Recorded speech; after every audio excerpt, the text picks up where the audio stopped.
Hello guys, I am Shraddha from study master. आज हम पढ़ेंगे एनसीईआरटी बुक इंग्लिश बिहाइव का poem fourth the lake isle of Innisfree. तो आते हैं पोयम पे, स्टार्ट करते हैं। द लेक आइल मतलब क्या होता है? आइलैंड ऑफ इनिसफ्री एक प्लेस है। तो स्टार्ट करते हैं पोयम से। So I will arise and go now and go to Innisfree and a small cabin built there of clay and wetleys made. 9 bean rows will I have there, a hive for the honey bee, and live alone in the bee loud glade. इस पे जो poet रहते हैं वो ये कह रहे हैं कि मतलब जो उनका बचपन रहता है वो कहाँ पे गुजरा था? इनिसफ्री पे, आइलैंड पे गुजरा था उनका जो बचपन था। तो वो वहाँ पे फिर से वापस जाना चाहते हैं। वो ये कह रहे हैं कि मैं वहाँ पे एक छोटा सा कैबिन बनाऊंगा क्ले का और वेटलेर का, जहाँ पे मैं खाने के लिए उगाऊंगा 9 बीन्स उगाऊंगा मैं वहाँ पे। और जो मेरे वो कहते हैं डेजर्ट रहता है, मतलब कुछ मीठा खाने के लिए वहाँ पे क्या करूँगा? हाइव, मधुमक्खी का छत्ता लगाऊंगा, तो ताकि मुझे वहाँ से शहद मिल सके। और मैं अपनी ज़िंदगी कैसे स्पेंड करना चाहता हूँ? जो बीज की आवाज़ रहती है, हनी मतलब जो हनी बी रहती है, उनकी जो बी करके उनकी आवाज़ रहती है, वो सुन के अपनी ज़िंदगी स्पेंड करना चाहता हूँ। ये है पहला स्टैंजा। सेकेंड स्टैंजा में जाते हैं। And I shall have some peace there, for peace comes dropping slow, dropping from the wheels of the morning to where the cricket sing. वो ये कहते हैं कि मैं अपनी ज़िंदगी बहुत शांति से बिताना चाहता हूँ, मुझे पीस चाहिए। उन्हें बोले जो क्रिकेट रहता है, क्रिकेट एक एनिमल का नाम है जो गाना गाता है, वो उसको सुन के अपनी मॉर्निंग स्टार्ट करना चाहते हैं, उससे अपनी पीस भरी मॉर्निंग स्टार्ट करना चाहते हैं वो। आते हैं। The midnight all a glimmer and noon a purple glow and evening full of the linnet wings. वो ये कहते हैं कि मतलब पोएट की इच्छा है कि मैं सुबह दोपहर के टाइम सूरज की किरणें का मज़ा लूँ, शाम के टाइम में जो लीनेंट विंग्स रहती है, मतलब जो लीनेंट एक जानवर रहता है उसको उड़ते हुए वो देखना चाहते हैं। और आधी रात में जो मिडनाइट होती है, रात में तो स्टार्स होते हैं, वो स्टार्स को देखना चाहते हैं, उस चीज़ को फील करना चाहते हैं। आई will arise and go now for always night and day, I hear the lake water lapping with low sound by the shore, while I stand on the roadway or on the pavement grey, I hear it in the deep heart core. वो ये कह रहे हैं कि वो अब उन्होंने decide कर लिया कि मुझे इनिसफ्री जाना है, मतलब जाना है, मुझे वहाँ पे दिन रात के लिए जाना है, मुझे वहाँ अपनी ज़िंदगी बितानी है। वो कहते हैं मैं कहीं भी क्यों ना रहूँ, रोडवेज में या कहीं भी काम वाम क्यों ना कर रहा हूँ, मुझे वहाँ समुद्र की आवाज़ मेरे मन में सुनाई देती, मेरे दिल से सुनाई देती है, वो डीप इन माई हार्ट, मुझे अपने हार्ट में वो चीज़ सुनाई देती है कि जो पानी की लहरें हैं वो किनारों तक आती हैं, उनकी आवाज़ें, वो उस चीज़ को फील करते हैं अपने मन के अंदर, उस चीज़ को सुनते हैं वो अपने मन के अंदर। तो जो पोएट रहते हैं वो वहाँ जाना चाहते हैं। तो जो ये पोयम लिखी है उनका नाम है William Butler Yeats. Okay, then अब आते हैं टेक्सचुअल एक्सरसाइज पे। तो पहले क्वेश्चन आंसर्स। फर्स्ट क्वेश्चन है what kind of place is Innisfree think about, मतलब इनिसफियर किस टाइप की जगह है? इसका पहला question, the 3 things the poet wants to do when he goes back there. Poet कौन सी 3 चीज़ें हैं जो करना चाहते हैं वहाँ पे आइलैंड में? पहला आंसर है उसका, it is a place where nature is beautiful, alive and full of life. जो इनिसफियर है वो बहुत ही खूबसूरत जगह है, नेचर से फुल है, मतलब प्रकृति से घिरी हुई है, बहुत ही ज़्यादा जिंदा दिली है, मतलब अलाइव है, जिंदा है वो जगह, फुल ऑफ लाइफ है, बहुत खूबसूरत है वो जगह। वो ए क्या है? He will build a small cabin of clay and fence. जो पोएट रहते हैं वो कहते हैं मैं छोटा सा एक कैबिन बनाऊंगा क्ले और फेन से। B, he will have 9 bean rows, मतलब वो खाने के लिए क्या उगाएंगे? Beans. C, he will have a hive for honey bees, मतलब क्या है इसका कि वो मधुमक्खी का छत्ता लगाएंगे डेजर्ट के लिए, मतलब स्वीट के लिए हनी बी का। ओके, जो इस पे सेकेंड क्वेश्चन पे आते हैं, what he hears and sees there and its effect on him, मतलब पोएट ने वहाँ पे क्या देखा क्या सुना जिससे वो इतने इफेक्टेड हैं। आंसर है the poet here the cricket songs sees the linears flying across the sky and glimmering midnight and glowing noons.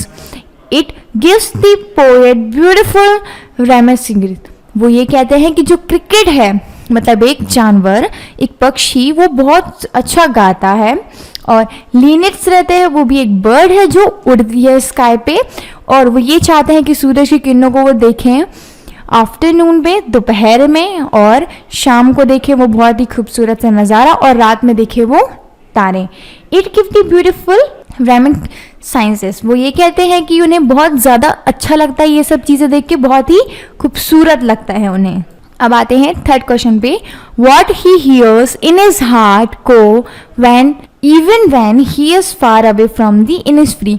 जो पोइट रहते हैं उनके दिल पे क्या सुनाई देता है उनको जबकि वो इतनी दूर हैं इनिस्फीयर से. तो इसका आंसर है even when he is far of from Innisfree in the city in spite of its rustle he can hear the sound of ponds water and waves in his heart core. जो poet रहते हैं उनके मन में, जो poet रहते हैं वो काफ़ी दूर रहते हैं इनस्फीयर से, आइलैंड से बहुत ज़्यादा दूर रहते हैं, लेकिन फिर भी वो एक सिटी पे रहते हैं. सिटी की मतलब बहुत ज़्यादा रफ्तार, बहुत ज़्यादा रश सुनने की बजाय उनके मन में सिर्फ एक ही आवाज़ रहती है. इनस्फीयर में जो समुद्र है उसकी लहरों की आवाज़ है उनके दिल में. लहरें कैसे ऊपर नीचे होती हैं पानी की, उन्हें वो चीज़ सुनाई दे रही है. अब आते हैं सेकेंड क्वेश्चन पे. By now you may have concealed that Innisfree is a simple natural place full of beauty and peace. How does the poet contrast it with where he now stands? जो poet रहता है वो बताते हैं कि जो Innisfree है वो बहुत ज़्यादा सिंपल है, ब्यूटीफुल है और नेचुरल है.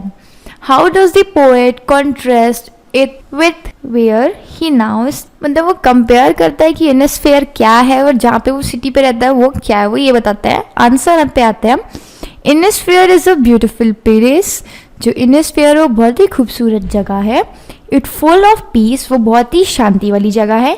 The cricket sing here. जो इनस्फीयर है वहाँ पे जो एक रहता है जानवर, वो क्रिकेट, वो वहाँ पे गाता है. The mid night shine here. जो रात रहती है वो बहुत ही खूबसूरत होती है तारों के साथ, क्योंकि तारे आसमान में रहते हैं. The Nunes have a purple glow. जो दोपहर का वक्त रहता है उस पर बहुत ज़्यादा शाइनी रहता है, वो पर्पल ग्लो देता है. The evening have linnets flying. जो शाम होती है, जो शाम का वक्त रहता है, वो मतलब जो लीनिट रहती है वो बर्ड फ्लाई करती है स्काई पे. ही स्टैंड ऑन द रोडवेज और द पेवमेंट. वो एक रोडवेज या फिर पेवमेंट मतलब क्या होता है, पत्थर का रास्ता. The pavement is grey. जो पेवमेंट का कलर वो क्या है, ग्रे है.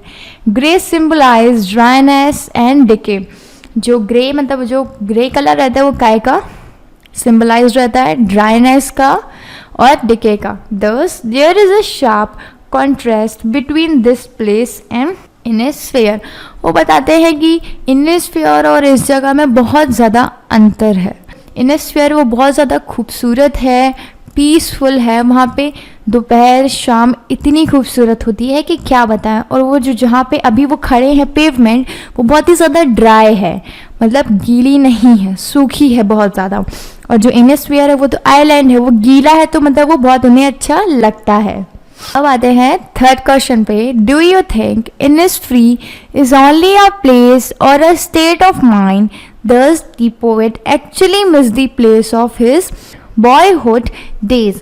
जो पोएट रहते हैं वो कहते हैं इनस्फीयर इज ओनली प्लेस, मतलब वो यही प्लेस है जो उनके दिमाग में रहती है. पोएट जो यही प्लेस को बहुत ज़्यादा मिस कर रहे रहते हैं क्या अपने बॉयहुड के डेज पे. तो इसके आंसर भी आते हैं. It is a place full of beauty and please. जो इनस्फीयर है वो बहुत ज़्यादा खूबसूरत प्लेस है और शांति वाली प्लेस है. The physical features of the place prove that it is an actual place. जो उसकी फिजिकल फीचर्स है वो इतनी खूबसूरत है, नेचुरल से भरी है, वो बताती है, वो प्रूव करती है कि यही वो जगह है. The poet actually Mrs it. Poet इसी जगह को बहुत ज़्यादा मिस कर रहे होते हैं. He has a deep desire to go to this place. उनकी बहुत ही दिली इच्छा है कि वो इस जगह में फिर से जाएं. ही लॉन्ग्स टू लिव देयर, उनकी बहुत इच्छा है कि वो यहाँ पे रहें। ओके देन आते हैं सेकंड के फर्स्ट क्वेश्चन पे। Look at the words the poet uses to describe what he sees and hear at the inner sphere. अपन को कुछ वर्ड्स देखने हैं, बताने हैं कि जो मतलब डिस्क्राइब करने हैं उन्हें, पोएट रहते हैं उन्हें देखा और सुना। पहला वर्ड क्या है? B, loud ग्ले। बी मतलब क्या होता है? Honey bee. आंसर है the pictures that comes to a mind is of the green glade. अपने दिमाग में क्या आता है? नेचुरल आता है पूरा। There is natural peace and beauty around, there is a honeycomb, the honey bees hum over and around it. इस पर ये अपन को क्या बताते हैं कि जो हनी बी का छत्ता रहता है वो एक पेड़ पे लगा रहता है, हनी कॉम्ब पे लगा रहता है, उसको हनी कॉम्ब बोलते हैं। तो उसके आजू बाजू बीज घूम रही रहती हैं, वो ये बताते हैं बी से क्या मतलब था उनका। Second, evenings full of the linnet wings. तो उनकी इवनिंग रहती है वो लीनेंट के विंग के साथ होती है, मतलब जो एक लीनिंग वर्ड रहता है वो फ्लाई करता है इवनिंग पे। तो इसका आंसर ये है the pictures is of the linnet flutter. जो मतलब जो लीनेट रहता है वो मतलब वहाँ पे जो लीनेट रहते हैं वो बहुत सारे रहते हैं वहाँ पे, उन लोग पूरे अपने विंग फैला के उड़ते हैं और वो ट्रीज में बैठ आते हैं। ट्री पे बहुत सारे जब लीनिंग एक साथ आके बैठते तो वो बहुत ही खूबसूरत सा नज़ारा लगता है। दे फ्लटर एंड फ्लाई हेयर, वो वहीं पे घूमते हैं और वहीं पे फ्लाई करते हैं। They create a pleasant sound, वो बहुत ही खूबसूरत से साउंड प्ले करते हैं। तो थर्ड पे आते हैं lake water lapping with low sounds. तो इस पे ये कहता है lake water lapping with low sounds, उस पे ये बता रहा है लेक के पानी के बारे में। Answer, it is a lovely scene when the lake water forms wave. मतलब वो सीन बहुत ही खूबसूरत लगता है जब लेक वेव्स का फॉर्म ले लेती है। These waves strike the lake show. Wave को हम क्या कह सकते हैं? लहरें कह सकते हैं। These waves strike the lake shore, मतलब जो वेव्स रहती हैं वो लेक के किनारों पे आती हैं। They create a pleasant murmuring sound. The natural beauty of the place add pleasure to the scene. जो नेचुरल ब्यूटी रहती है वेव्स उस चीज़ को और भी खूबसूरत बना देती है।